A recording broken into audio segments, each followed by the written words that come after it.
noches, bienvenidos.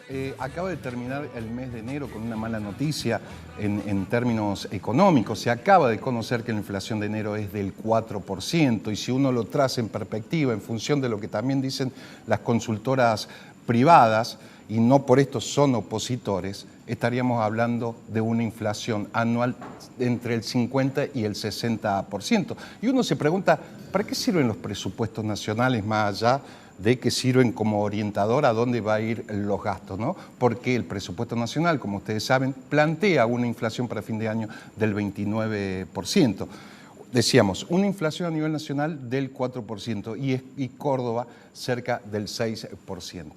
Bien, les paso a comentar que para hoy vamos a estar hablando con el presidente de la coalición cívica ARI en Córdoba, el doctor Gregorio Hernández Maqueda, hablando básicamente de varias cosas y también de las denuncias que se vienen haciendo acerca de la corrupción, enriquecimiento ilícito y otras que vamos a pasar a leer enseguida. Y claro, cuando uno le pregunta al oficialismo, en este caso, acerca de ciertas denuncias, no solamente de estas, sino de otras también, dicen, son denunciólogos seriales. Mote que muchas veces se la suele chicañar a la jefa a nivel nacional, a Lilita Carrió. Pero te propongo que veamos algunas de las denuncias y también vamos a estar conversando de política, pero básicamente saber en qué estado están estas denuncias. Fíjate, ahí tenemos una de las primeras denuncias que fue el aparente o supuesta coimas de Odebrecht a Schiaretti, que está en la Fiscalía de Corrupción. En julio del 2018 denuncia al actual ministro de Salud, Diego Cardoso, por el memo Mordaza. Ya vamos a estar más o menos desglosando alguna de estas denuncias. En julio del 2018 denuncia a la actual diputada por el kirchnerismo de Córdoba, Gabriela Esteves, por intimidación pública en Juárez Celma. 2018 Carrió Villada denuncia a Rufail, el ex intendente de La Calera, actual legislador por el peronismo, también de enriquecimiento ilícito. En diciembre Maqueda denuncia a Juan Manuel y Gloria Pereira. Es un tema que está hoy presente porque justamente es la hija que actualmente denuncia al padre que ha sido el intendente. Vamos a estar hablando de eso. Creo que hay una plaquita más para ver, bueno, ahí en junio del 2020 Maqueda Hispani denuncia a Pien, el actual secretario de los empleados públicos, por aprovechamiento de información privilegiada. Acuérdense que tiene que ver algo con el tema de la jubilación. En abril de 2020, Martínez Villada Irasutta denuncia penalmente a Vialidad Nacional Córdoba por sobreprecio. En enero del 2021 a Martínez Villada Iruseta, Maqueda y otro más denuncian a Martín Gil y Pablo Rosso, que es el intendente actual. De ahí Gil está con un pedido de licencia por violación de los deberes de funcionarios públicos. Digo, vamos a intentar desglosar porque son muchísimas más y el tiempo es escueto, pero vamos a hablar de política y también desglosando algunas de estas denuncias para saber en qué estado están. Ya volvemos.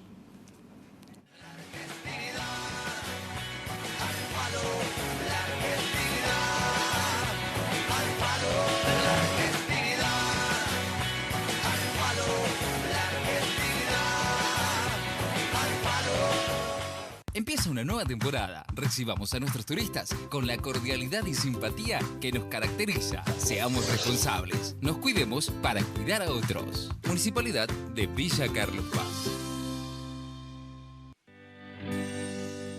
Estamos alegres porque después de tanto tiempo estamos vacunando a nuestros queridos abuelos y abuelas del hogar. Las medidas preventivas hicieron que nuestros abuelos no se hayan contagiado. Es un momento de esperanza. Se ha comenzado con la vacunación para los adultos mayores, la primera de 2 dosis para empezar a combatir esta pandemia.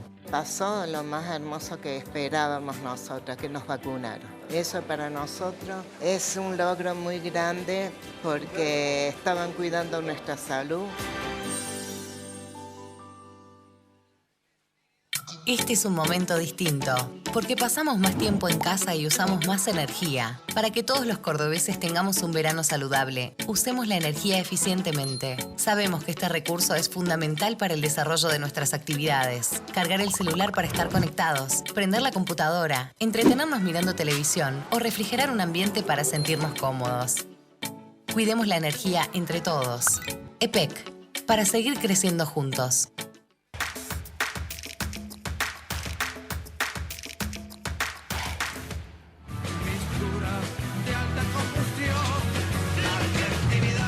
Bien, lo decíamos, son muchísimas más las denuncias, hemos tratado de resumir alguna, o por lo menos aquellas más importantes o mediáticas, todas son importantes, ¿no?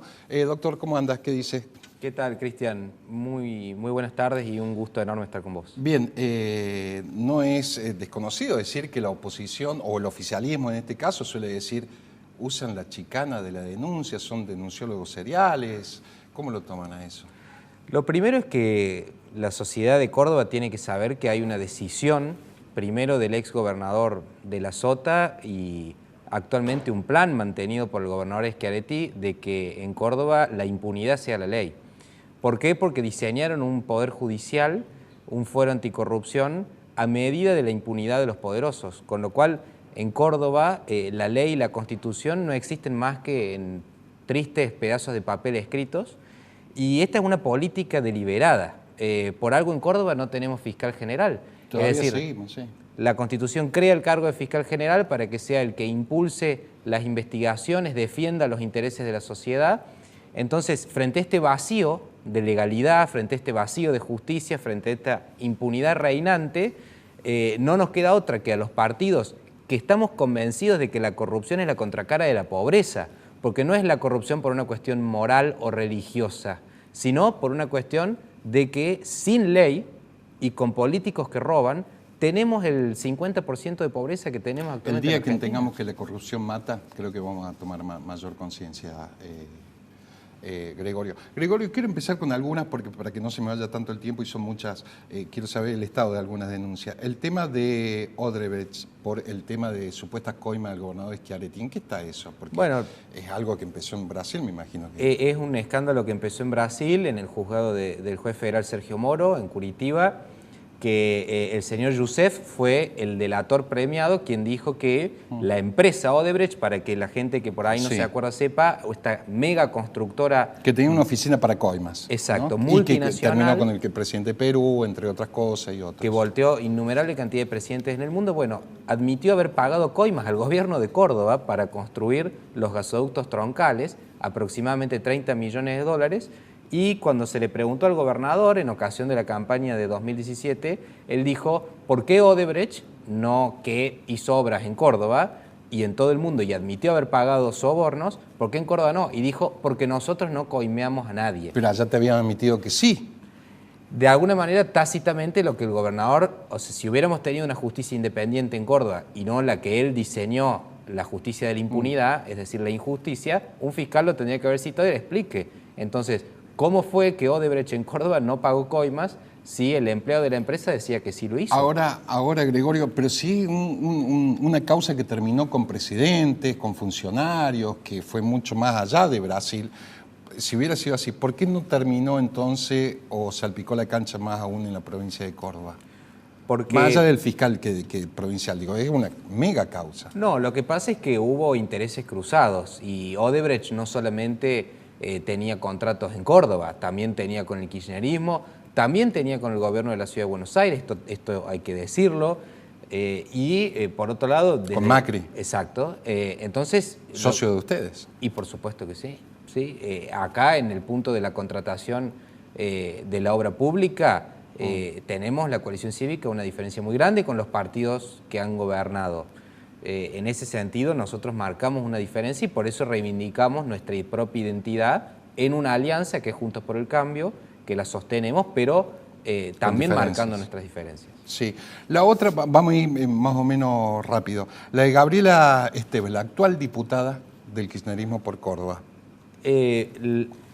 Lo que nosotros vimos fue que después, al poco tiempo del operativo Maldonado, que fue un operativo que montó el kirchnerismo para tratar de voltear al gobierno de Macri, o por lo menos de herirlo gravemente ante la opinión pública, diciendo que había perpetrado violaciones de derechos humanos, un grupo de legisladores de la Cámpora y de la izquierda y de dirigentes, entre ellos Gabriela Esteves, fueron a Estación Juárez Selman a impedir un desalojo legal. Donde la intendenta Miriam Prunoto. Exacto, con la intendenta Miriam Prunoto, para intentar impedir que se produzca un desalojo legal, regular, hecho por la policía de Córdoba en el marco de usurpaciones y tomas de tierra. Me acuerdo. Ellos se interpusieron en el medio de la fuerza pública. Esto es inadmisible desde el punto de vista del Estado de Derecho. Con lo cual nosotros denunciamos intimidación pública. Lamentablemente también la justicia en este caso se puso del lado del poder Está todo y no de la ley. cajoneado. Vamos a otro funcionario que me parece relevante porque es quien tiene a cargo, entre otras cosas, el tema de la pandemia en la provincia de Córdoba y es el actual ministro de Salud, Diego Cardoso. Por mordaza de información, básicamente. ¿Cómo es eso? Me acuerdo que había salido en Perfil Córdoba esa. Exacto. El ministro de Salud lo que dictó fue una orden para que ningún agente del sistema de salud de la provincia de Córdoba, directivos. No, cualquiera, médicos, empleados, enfermeros, etcétera, no podían usar sus redes sociales para publicitar o dar a conocer o denunciar el mal estado de los hospitales y de los centros de salud de la provincia de Córdoba. Algo que se hace siempre, pasó en el Hospital Pasteur de Villa María. Un atentado directo contra la libertad de expresión que nosotros consideramos un abuso de autoridad inadmisible en una democracia liberal y con lo cual nosotros fuimos a la justicia para pedir que se lo sancione al ministro Cardoso y lógicamente dentro de este sistema hecho para la impunidad que lo blindó absolutamente. Y el otro caso, hay algunos otros más, del ex intendente y actual legislador Rufail, del ex intendente de La Calera, ¿no? Por enriquecimiento ilícito. Esta la hiciste vos junto con Elita Carrió, me acuerdo. Claro, también, ¿no? En este caso la firma fue de la diputada Carrió y la diputada Martínez Villada. La investigación el equipo lo conduje, pero lo que nosotros investigamos y determinamos era que el señor Rufail, no teniendo ingresos lícitos, no teniendo profesión, no teniendo comercio, no habiendo heredado fortuna, vivía en una mansión de $500.000 en el country La Cuesta de La Calera. Pero él no salió a dar explicaciones después, diciendo que como trabajaba antes de ser intendente en la lotería, que había pedido un préstamo, etcétera. Por lo menos mediáticamente creo que salió en una radio así en La Calera. Claro, lo que pasa es que ante la justicia no pudo justificar, con lo cual la causa sigue abierta. Me decías, una casa de $500.000. Una casa de $500.000, sus hijos... Con un sueldo de intendente en ese momento. Con un sueldo de intendente que en su momento lo calculábamos en $70.000. Sí. Digamos, a duras penas, cualquiera que tiene una familia, varios hijos y gana $70.000 por mes, puede pagar un alquiler de una casa normal, o sí, por ahí puede comprar su casa y pagar un crédito, pero a duras penas. No semejante nivel de vida con autos, con principales propiedades, con un poder adquisitivo, con viajes. Aparte de la casa, ¿qué otro le llama la atención así? A mí principalmente la cantidad de autos. La cantidad de autos, que por supuesto no tenía registrado su nombre. Pero eso es lo que nosotros le pedimos a la justicia que determine quién era el propietario real de sus bienes. Porque por supuesto que la casa tampoco estaba a su nombre, como tampoco la inmobiliaria. Pero la verdad es que no hay, nosotros la cantidad de testimonios que recabamos es que en La Calera reina la corrupción y se piden coimas para cualquier habilitación de los barrios privados. ¿Coimas? Por supuesto, claro. Claro. ¿Y eso en qué proceso está? Porque esa denuncia es fuerte, ¿no? Eso está incluido en la denuncia de enriquecimiento ilícito porque, digamos, el patrimonio y el nivel de vida del señor Rodrigo Rufail tiene el correlato en el origen ilícito de exacciones ilegales a pedidos a proveedores de la municipalidad o a particulares que solicitan licencias o habilitaciones para funcionar en alguna actividad en el municipio de La Calera. Sin ninguna duda que eso es lo que debería determinar la justicia. Por supuesto que nosotros no lo podemos aseverar porque no tenemos ni la potestad para levantar secretos bancarios, secreto fiscal, para cursar pedidos de informe al Banco Central, a la AFIP, para investigar. Pero sí la justicia que debería precisar esto y por supuesto que el señor Rufail tiene derecho a defenderse en el marco de un juicio. Y la última frutilla de la torta que dejé al final tiene que ver con el caso, recordemos a la gente, de Juan Manuel Pereira, ex intendente de Villa Dolores, que apadrina a su hija Gloria Pereira, termina ganando. Ya lo habías denunciado, ya me vas a decir el año, también por enriquecimiento ilícito, y ahora vuelve a saltar de vuelta a la escena mediática porque su hija denuncia a su padre, también por una cuestión de obras, ¿no? Mire, ¿ya se habían anticipado de alguna manera? El patrón es común. Las municipalidades en la provincia de Córdoba, en general, muy pocos intendentes de las ciudades grandes pueden explicar realmente el nivel de vida que tienen. ¿Por qué? Porque la debilidad institucional es la causa de que prolifere la corrupción. Sí. En Córdoba tenemos la mayoría automática en el Consejo Deliberante. En general, los concejales no frenan los proyectos de los intendentes. Y 51 legisladores de oficialismo. A nivel provincial, los 2/3 de la legislatura. El Poder Judicial cooptado. Los tribunales de cuentas tienen la mayoría automática del oficialismo. En muy buena medida, la opacidad, es decir, la falta de transparencia, la falta de acceso a la información pública, es la antesala de la corrupción. Sí, claro. La falta de transparencia. Entonces, este sistema, en el caso de Villa Dolores, fue casi idéntico al de La Calera, a pesar de que son localidades de departamentos distintos, porque vemos que se arman centros de negocios alrededor de los municipios, en donde los proveedores, en general, son personas sin un historial técnico, sin una solvencia Muy económica. pocas veces se presentan a concurso. Exacto, que en general se abren como monotributistas, esto es lo que se vio en el caso de Pereira, monotributistas de la categoría más baja, encargados de pavimentar las calles del municipio o de hacer las obras de cloacas, y que en general son, en el caso eran la familia Ramírez, los hermanos Ramírez, lo llamaban tío al propio Pereira. Esto es lo que se conoce Sí, se conoce pueblo, ahí en el que pueblo, ¿no? eran los beneficiarios de las principales obras y servicios del municipio, y lo que se ve es que el señor Pereira también, sin título, sin profesión, sin comercio, sin alguna actividad, sin venir de familia de dinero, maneja un Audi, tiene un salón de fiestas, tiene innumerable cantidad de departamentos, de cabañas. Entonces lo que vemos es que dirigentes que dicen luchar por la justicia social, representar al pueblo, le piden el voto a los pobres. No predican con el ejemplo. Le piden el voto a los pobres y después viven como reyes. Sí. Ahora te quiero dar una de cal y una de arena, ¿no? Te dicen, denunciólogo serial. ¿Qué le respondes a eso? Bueno, lo primero es que nosotros denunciamos porque tenemos el deber de hacerlo. Nosotros, claro. cuando en este caso que mencionamos recién, la misma Gloria Pereira tendría que, porque fue funcionaria de él. La gente se cree que uno va a los lugares a investigar como si fuera un policía, y la verdad es que la gente viene con la información a nosotros, y cuando alguien te cuenta información de que se le está robando al pueblo, nosotros no podemos mirar para otro lado, porque estaríamos siendo cómplices de silencio. Sí. Eso por un lado. Por otro lado, lo que yo les contestaría es que ellos han montado un régimen institucional para la impunidad, en donde el gobierno no tiene controles. Entonces, no es que en ningún gobierno no se puedan producir hechos de corrupción o situaciones reñidas con la ética. En todos los gobiernos del mundo eso pasa, pero acá son sistemas en donde la forma de hacer política es la corrupción, que empieza con la recaudación de fondos para campaña.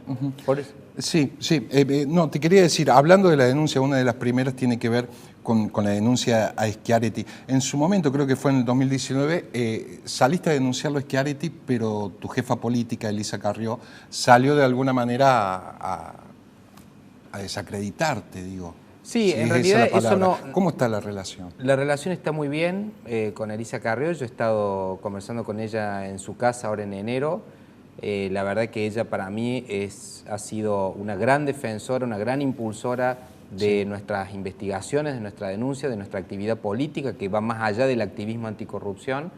Es una persona en la que confío y que ha sido muy generosa conmigo, pero sí es cierto y fue público y notorio que en 2019, no por la denuncia por Odebrecht, tuvimos una diferencia con respecto a la estrategia nacional, en la cual claramente la contradicción principal era entre la República Democrática que encarnaba Cambiemos y el autoritarismo populista kirchnerista, y en ese marco el gobernador Schiaretti estaba alineado, si se quiere, con los intereses de la reelección del presidente Macri, y yo creo que ella tenía razón en ese caso. Decisión que festejaste, tengo entendido ahora, de esa ruptura de relación entre Macri y Schiaretti en función de cómo votaron los 4 diputados para sacar los fondos de la Ciudad de Buenos Aires, ¿no? Por supuesto, y yo creo que porque Schiaretti ya es parte del pasado, Schiaretti no tiene reelección, a no ser que quiera reformar la Constitución, que lo puede hacer porque tendría el número, pero Schiaretti ya forma parte del pasado. Ahora nosotros nos oponemos a su régimen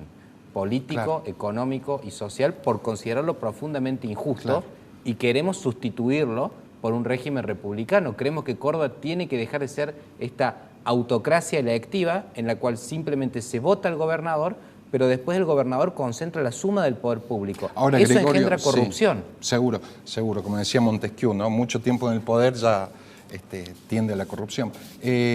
Pero ¿cuál es la autocrítica que tiene que hacer la oposición? Digo, tus socios fueron separados también debe haber habido alguna división en el ARI, en la coalición cívica, Mestre por un lado, Negri por otro, digo, ahí también hay que hacer una autocrítica, que la vienen haciendo, te diría, Cristian, que la clave de la consolidación de este régimen de corrupción, que a nosotros nos convierte, para no ser cómplices, en denunciólogos seriales, sí, fue la complicidad y la división de la oposición. Y, por supuesto, de los principales partidos, empezando por el Partido Radical. Por algo, Elisa Carrió rompió con el Partido Radical y fundó el ARI, que después se amplió a la coalición cívica, que es nuestro partido. Nosotros no nos dividimos, estamos unidos, pero la verdad es que en el caso del Fuero Anticorrupción y del actual juez Gustavo Hidalgo, algunos legisladores radicales votaron a favor de eso. Entonces, ¿cómo se puede explicar un régimen que ha acumulado tanto poder y que no lo controla nadie y que tiene colonizado el Poder Judicial y que tiene colonizada la Defensoría del Pueblo y que tiene colonizado el Tribunal de Cuentas, sin la complicidad de la principal oposición no se puede explicar? Y esto hay que decirlo porque si no, no vamos a cambiar realmente. ¿Y qué es lo que nosotros queremos? En algún momento, no sé si todavía está ese reclamo político, por llamarlo de alguna manera, llamaste a una mesa de diálogo para coordinar acciones entre tus principales socios, el radicalismo, el juecismo. ¿Cómo está eso? Bueno, estoy muy contento porque si bien en un primer momento no había interés después de la ruptura de 2019, que fuimos en 2 listas separadas, no había interés en recomponer, y ahora felizmente desde la Mesa Nacional de Juntos por el Cambio se empezó a coordinar en todos los distritos.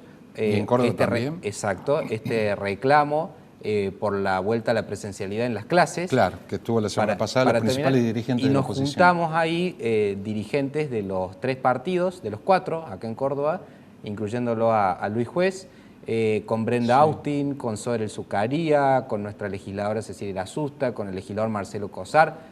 Coordinamos este evento y bueno, Dios quiera que podamos seguir trabajando juntos con el resto de los representantes para consolidar una oposición que sea firme al régimen de Hacemos por Córdoba, pero que también tenga propuestas, porque la corrupción no se termina con las denuncias. Esto también la gente lo tiene que tener claro. Nosotros no creemos que denunciando en un régimen de impunidad se vaya a terminar. Lo que logramos es visibilizar, exponer. Claro. La condena social es lo peor que le puede pasar a un corrupto. Primer punto. Y ya eso es una contribución para hacer retroceder la frontera de la impunidad. Ahora, tenemos que tomar el poder, ejercerlo de manera distinta y fundar instituciones para prevenir la corrupción. Eso es lo importante, porque una vez que el hecho ya ocurre, ya estamos llegando tarde. Seguro, ya estamos llegando tarde. Seguro. Son socios, decía, integrantes de Cambiemos, de Juntos por el Cambio. ¿Qué ilusión, qué perspectiva tiene en cuanto a los lugares de la lista en estas elecciones, digo? Porque tiene una diputada nacional que lo Sí, por responde, supuesto que nosotros aspiramos a incrementar nuestra representación con las candidaturas en las listas, siempre con la unidad como el pilar fundamental. Yo creo que la sociedad, y sobre todo ese 61% que nos votó en 2019 con Mauricio Macri como candidato, a pesar de que la situación económica ya era muy complicada, el 61% de los cordobeses nos confió en nosotros. Yo creo que ese porcentaje de gente no quiere saber nada con personas que quieran romper, porque es lo que hoy está sosteniendo la República. Si Cristina Kirchner y Alberto Fernández no pueden convertir la Argentina en lo que hicieron en Santa Cruz, es por la unidad de Juntos por el Cambio. Entonces ese es el valor fundamental que está por encima de todas estas diferencias que te hemos marcado anteriormente, que tenemos. Está por encima ese valor. ¿Tenés alguna opinión acerca también de la imputación de Fernando Iglesias por enriquecimiento ilícito? ¿Está imputado? Yo creo que es una infamia, creo que es una operación de este oscuro diputado que al parecer no me consta, pero es agente de la Secretaría de Inteligencia, que nadie puede dudar de la honradez y de la decencia del diputado Fernando Iglesias. Lo que pasa es que tiene una capacidad oratoria y una inteligencia tan aguda que los incomoda porque los expone. Expone en sus contradicciones, expone en sus narrativas falsas, expone en su componente totalitario que tiene el Frente de Todos, y eso les molesta. Entonces, a ver, sin ir más lejos, el propio Perón lo puso preso a Alfredo Palacios, diputado socialista que lo incomodaba. a los principales opositores, está en los genes de este movimiento populista, que cuando hay determinada figura de la oposición que lo incomoda, tratar de exterminarlo o acallar esa voz. Entonces, por supuesto que nosotros nos manifestamos en absoluta solidaridad con el diputado Fernando de Iglesias. La última pregunta que te quiero hacer. ¿Cómo ves la posibilidad de que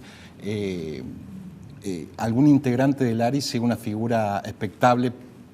Porque viste que las elecciones intermedias generalmente Cambiemos viene haciendo muy buena elección. Digo, que esté en un tercer lugar, cuarto lugar, Sí, porque por tenés los supuesto. socios mayoritarios, ¿no? El radicalismo, el juecismo. Yo creo que cada vez nuestro partido, como te digo, Cristian, ha sido muy difícil llevar adelante este activismo anticorrupción donde lo que reina es la impunidad y a su vez las relaciones con los diferentes actores de la clase política. La verdad que a mí me ha costado mucho jugar ese doble rol. Me arrepiento, por supuesto, de algunos excesos o algunos errores que puedo haber cometido, seguramente por falta de madurez o por falta de experiencia, pero me arrepiento de algunos errores, pero creo que las relaciones están maduras, creo que están las condiciones dadas para que nuestro partido, con la enorme cantidad de gente que se está sumando, tenga su un lugar más representación. expectable. Y la última, por sí o por no, más allá que sea la interna radical, digo, ¿te gustaría que gane alguien en particular? ¿Alguna simpatía, alguna llegada? ¿Con quién tenés más afinidad? Digo, entre el grupo de Mestre, Negri, de Loredo. Mire, yo creo que... ¿O vas a hacer el cassette de decir no me meto? No, yo creo es que... política también, y está los bien. conozco a los, creo que 3 que quedaron como candidatos. Creo que en algún momento todos han estado con todos. Yo creo que es un partido que está, les diría, atomizado, y que ojalá y Dios quiera que gane la persona que pueda unir a ese partido, que es un partido fundamental. La unidad no la quieren, van a la interna. ¿Cómo, perdón? La unidad no la quieren hasta ahora, van a la interna. No está mal, no No, está no, mal. no, claro No que está no. mal si se tiene que votar porque no se logra un acuerdo previo. Ahora, lo que yo desde la coalición cívica quiero es que nuestro socio mayoritario, que es el Partido Radical, se regenere, recupere el rumbo ético que siempre lo caracterizó, sobre todo habiendo tenido figuras como Arturo Illia. Que ¿No lo tuvo hasta ahora? Y yo creo que muy poco. Respondiste todo con Yo eso, creo que Gregorio. muy poco.